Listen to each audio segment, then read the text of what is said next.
All right. Hi, Becky. How are you? Hey Megan, I'm doing well. How are you? Good. So we are live with Becky McKinnell of iBeck Creative, and this is our third YouTube live, and we going to be talking today. We talked a little bit last time about how to invest in like an e-commerce infrastructure and what that might look like. And today we're going to talk a little bit about how once you've invested in the infrastructure, how do you get people there? So Sounds good. It's an important part of having a successful e-commerce website. definitely only good if people are buying. Um, so I guess just kind of overall are there certain like channels or offers that you guys have seen work particularly well that could be applied to almost any e-commerce site, or is it very specific from business to business? Yeah, that's a good question. Probably something within the Google suite can work for a company, and then something within the Facebook, Instagram space can work for a company. So when I think about the Google suite, what comes to mind is Google search ads. So that's when someone's typing in something really specific. They want to have a navy blue backpack that's waterproof and is extra large. And you would buy a search ad that would show up in the sponsored ad section that's text based. So Mhm. that could be one opportunity within the Google suite. The other one would be looking at Google Shopping. Um, I would say that would typically be a good place to start for companies with the Google Shopping feed because you can have an image based ad where Google will show the image of your product, the price of the product, and usually a review rating if you have reviews. And that will show up based on what keywords someone's typing into the search engine. And then, of course, you have, oh, go ahead. Yeah, no, I was just gonna say I was on on an e-commerce marketing summit with Devin from your office, and one of the things that I learned from listening to him was that Google Shopping was actually offering some like a free level right now where you can basically be on Google Shopping but not pay for ads. Yeah, it's a really huge change for Google, and I think a really positive change for a lot of brands to have the opportunity to show up in the Google Shopping feed.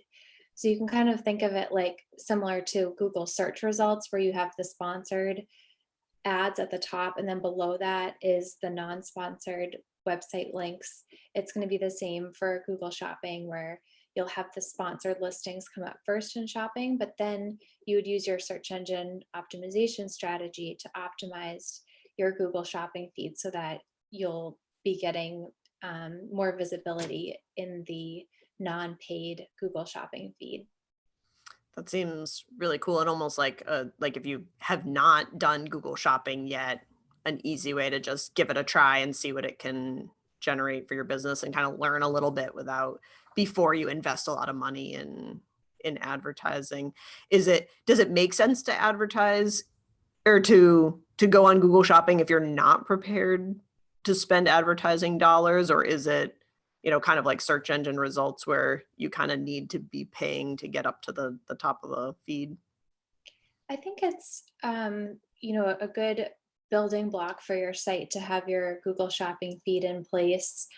Um, just getting the Google Shopping feed set up can give you a lot of intel on how Google is reading the data from your site. So just through that process, you might realize some opportunities for like, oh, I wouldn't say it that way. I don't think that's the most keyword friendly way to say that. Or, oh, I can add more descriptors here that are more relevant to the product. So kind of just opens up your mind of like all the opportunities opportunities you have to make your product that much more descriptive and or accurate. Yeah, that makes sense because if Google can't see or understand what you're doing, then it's almost every search engine is building off of what Google's doing anyway, or kind of looking to them as the gold standard. So kind of being readable for Google means that you're going to be accessible for others as well, I'm sure. Yeah, absolutely. Yeah, cool. And then you were saying about like Facebook, Instagram is kind of like the other path and channel that people can be looking at. Yeah, we're finding a lot of success on Instagram and Facebook. There's definitely been a trend with it getting to be more expensive to acquire a new customer through Facebook compared to how it was maybe 3 years ago. But it's certainly still worth it. There are tons of different types of ads that you can run. Facebook has some, or the Facebook ad manager has some really cool tools for making video ads based on text and images that you upload. You can also do these lead ads where you can have a call to action for someone to sign up for your email list, and then you can reward them with a coupon so that you're building your emails. So there's certain funnels you can look at when you're thinking about where to start advertising based on what your goals are and where you want to see the most success, whether it's brand awareness or getting people that are familiar with your brand and have shopped on your website to complete their purchases, um, or just kind of like expand your reach for people that are actively searching for a product that you sell to buy. Mm.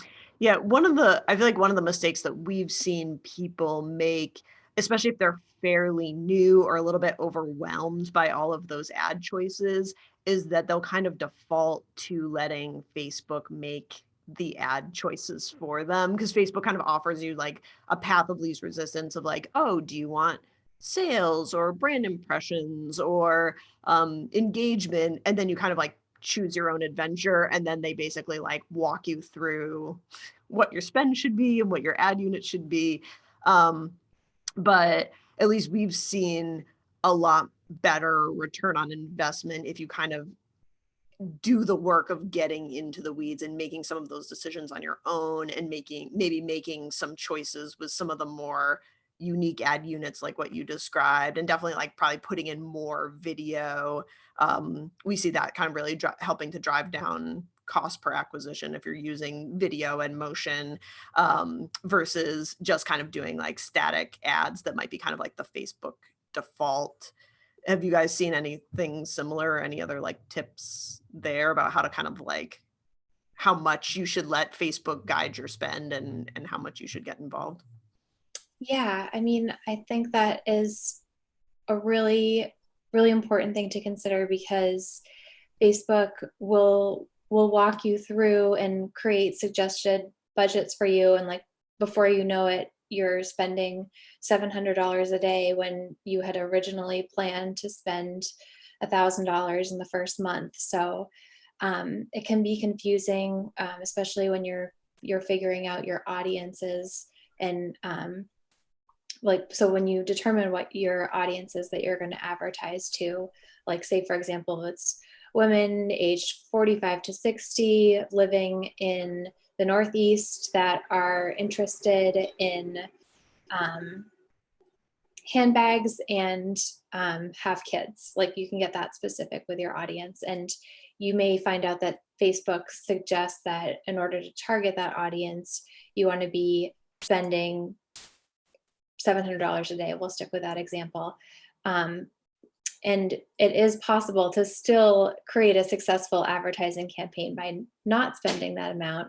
You just want to make sure that you're constantly measuring it and looking at the results on a daily basis so that you can adjust that budget and make changes to the campaign in real time. Yeah, interesting. Yeah, that's great. Um, the other thing that we had kind of promised that we would talk about when we were planning this last week was to talk a little bit about like offers that might drive traffic. And I know one of the conversations that I've been having a lot lately, especially with smaller businesses who don't do a huge volume and maybe don't run their operations through like a big fulfillment house, or can't do that, is trying to compete on shipping. That like everybody will immediately start complaining about shipping costs. Consumers seem very sensitive to shipping. I know when we've run A/B tests on different promotions, we've found that um, that the free shipping will do better than other offers that might actually be more valuable in terms of dollars, that people would rather not pay for shipping than they would rather pay more for the product and Mhm. get free shipping than pay for free shipping. That it seems like this kind of like emotional, I don't know, aversion that we have to paying for shipping now, and I blame Amazon for sure and my Prime membership. Um, how have you guys helped companies deal with that, like free shipping or low cost shipping? You know, are there other offers that you've seen to kind of help combat that or Yeah, I would say that in general, we have noticed if we do split testing that free shipping will increase conversion rate compared to non-free shipping. So absolutely it will help increase the amount of people that are purchasing on your site. Yet oftentimes it's cost prohibitive for a company to always offer free shipping. So you can run free shipping sales, whether it's through your Instagram or your Facebook, and create a schedule for when you do offer free shipping to help boost sales. Another tactic that you can do is look at what your average order value is on your site. So, say typically your average order value is $34 plus shipping.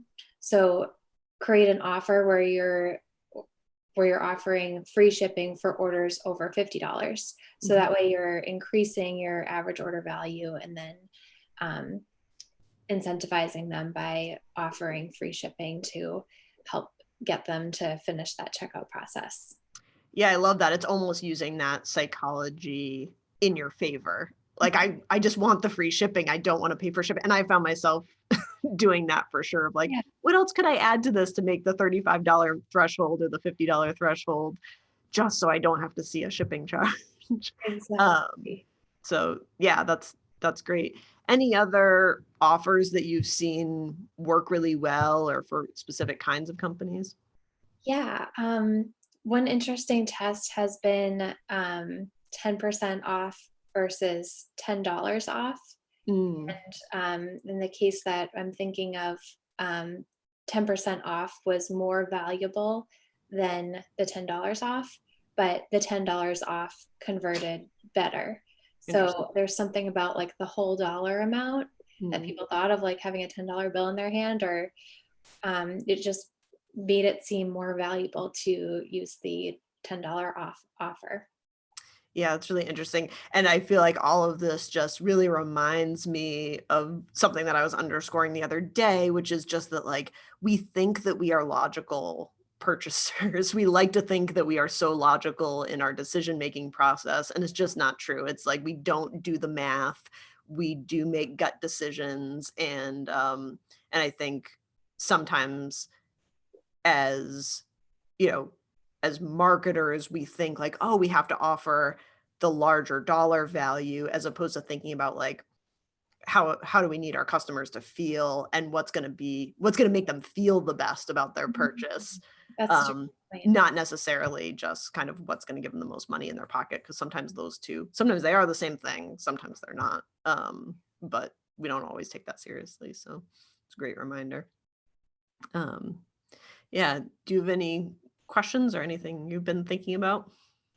Yeah, I was curious, in your opinion, when you're working with clients and they're trying to plan out their marketing spend for the next year and trying to figure out where their advertising dollars are going to go to across the board between e-commerce and traditional, like what trends do you see and how do you make that recommendation?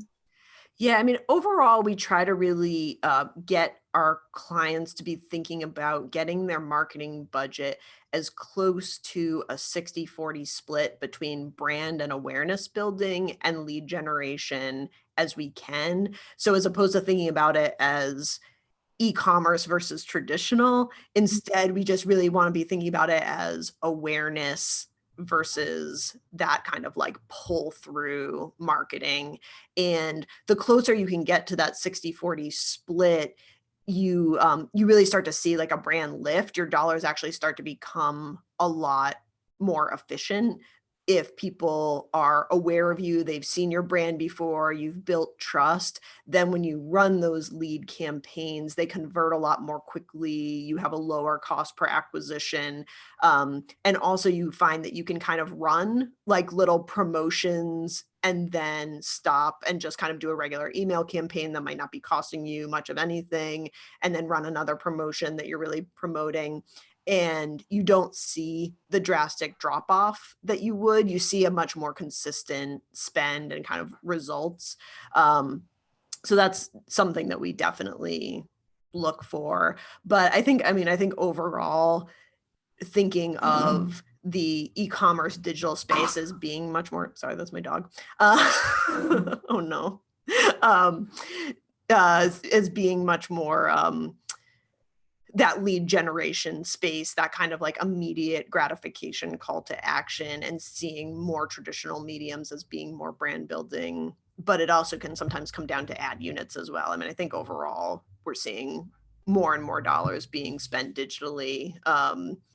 It allows flexibility. It allows you to really customize your content, and really to speak to individual consumer groups. If you can segment a lot more easily. So definitely, I mean, that's, I think, just an overall trend on the rise, but you still like to mix it up with something a little bit more experiential or offline or tactile when you can. So yeah, I think it's a little different for every business, but I think that 60/40 split is something that's really important to keep in mind, because it's definitely like a sweet spot. If you veer much on one side or the other of that, you start to see a real decrease in efficiency.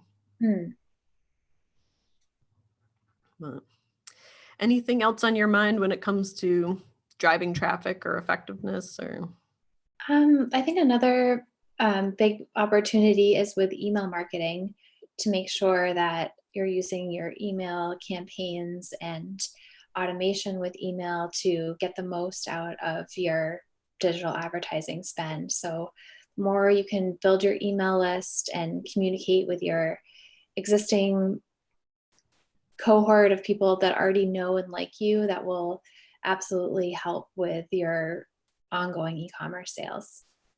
yeah, it's such a low cost mechanism that I think people often kind of like just don't don't think of as much of an asset as it is. And I think also, I know, again, we were talking about on that webinar with Devin, that the that you're really looking for quality over quantity, that keeping that hygiene up, making sure that your email list is really lean but very engaged, is really kind of the ideal to maximize that. Otherwise, you might be spending money reaching people who aren't going to pay attention to you, or might even mark you as spam or those kinds of things too. So I think just remembering that hygiene is really Yeah, important.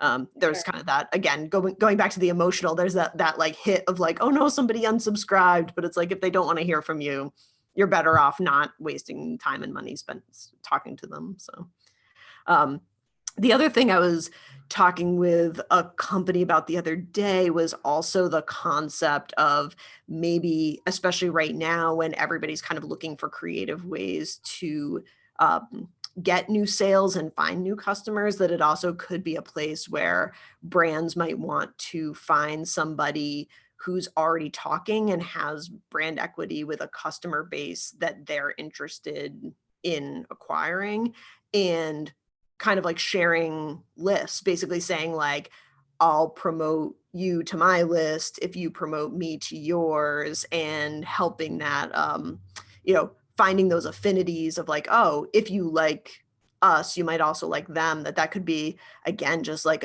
as opposed to buying a list, find somebody who you can almost do like a trade, a swap with. Mhm. And you're not giving them your customer list, you're simply promoting their brand to your list and asking them to do the same for you.